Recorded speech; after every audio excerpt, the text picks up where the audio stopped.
subscribe, like, comment, and share. Sebelumnya, ingin saya mengingatkan teman-teman semua sebelum menonton video ini.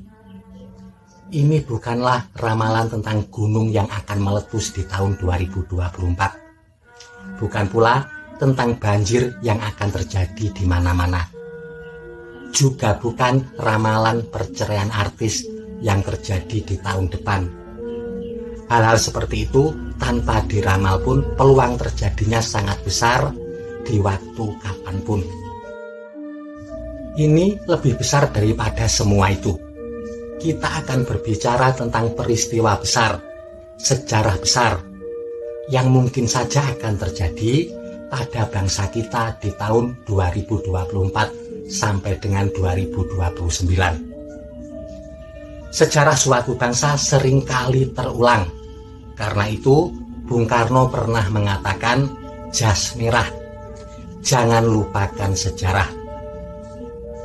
Keterulangan sejarah suatu bangsa ternyata memiliki siklus tersendiri, memiliki algoritmanya sendiri.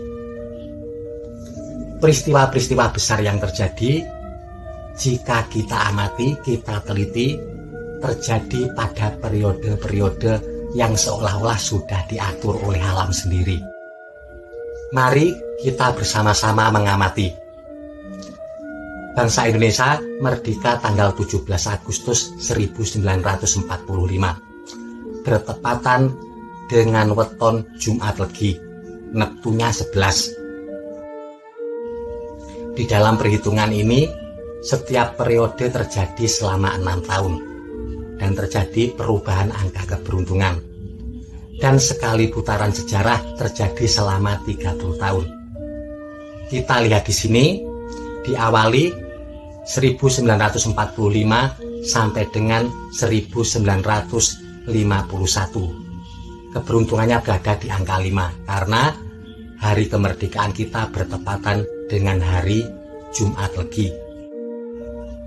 Pada putaran pertama berakhir 1975 dengan nilai keberuntungan berada di angka 4. Lalu dilanjutkan putaran kedua 1975 sampai dengan 1981. Sekarang kita fokus ketika keberuntungan terletak pada angka 3. Pada putaran pertama terjadi di tahun 1963 sampai 1969.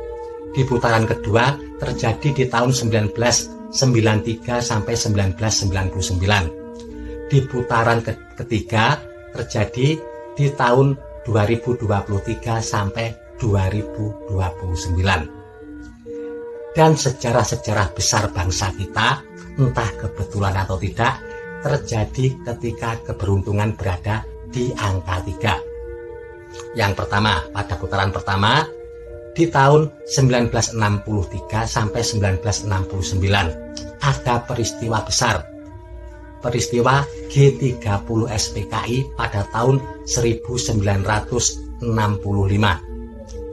Peristiwa berdarah yang mengorbankan banyak nyawa, yang ujung-ujungnya terjadi perpindahan kekuasaan dan juga pergantian orde dari orde lama menuju orde baru.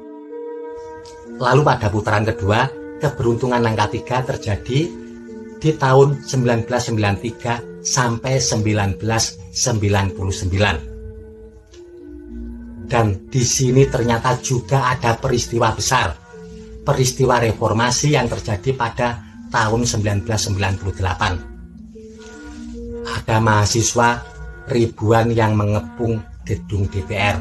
Kerusuhan terjadi di mana-mana. Penjaraan terjadi di mana-mana, bahkan ada pemerkosaan. Dan ujung-ujungnya juga terjadi perpindahan kekuasaan. Terjadi perpindahan orde. Dari orde baru berpindah ke orde reformasi. Di sini juga banyak terjadi peristiwa berdarah yang menjadi sejarah suram bangsa kita. Lalu, apakah yang akan terjadi ketika keberuntungan berada di angka 3 pada putaran ketiga? Terus terang, Ini yang membuat saya merasa khawatir ketika melakukan perhitungan ini. Saya khawatir terjadi lagi pertumpahan darah, terjadi kerusuhan dan yang lain sebagainya di periode yang akan datang. Kekhawatiran ini bukannya tanpa alasan. Banyak orang yang merasa kecewa dan juga marah. Harga barang melambung tinggi, tidak terjangkau. Banyak orang yang marah terhadap penegakan hukum, kecewa terhadap keputusan MK, tidak percaya lagi kepada aparat dan instansi pemerintah.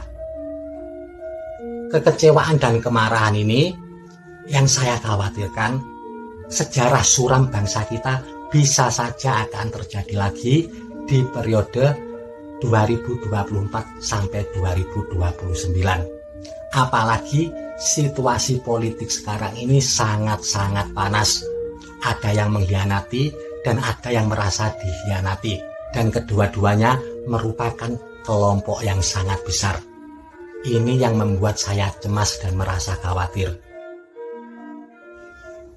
Fakta-fakta inilah yang seolah-olah menjadi suatu pertanda tentang akan adanya suatu peristiwa besar, peristiwa bersejarah yang bisa saja terjadi pada bangsa kita di periode tahun 2024 sampai 2029. Kapankah terjadi? Paling cepat di tahun 2024, bisa juga di tahun 2025, atau paling lambat 2029. Secara pribadi, saya berharap itu semua tidak terjadi. Semoga tidak ada lagi perpindahan orde atau perpindahan kekuasaan yang dilalui dengan mengorbankan darah putra-putra terbaik bangsa ini. Jangan sampai ada perang saudara ataupun kerusuhan yang terjadi lagi di negeri tercinta kita ini. Semoga ini bisa menjadi bahan evaluasi diri, bahan introspeksi diri untuk kita semua, terutama untuk orang-orang yang memiliki kekuasaan atau ingin mendapatkan kekuasaan. Jangan sampai menjadi pendorong terjadinya kekacauan yang mungkin akan terjadi. Jangan ingin meraih kekuasaan dengan mengorbankan darah rakyat. Cukup sekian, mohon maaf jika ada silap kata ataupun kalimat.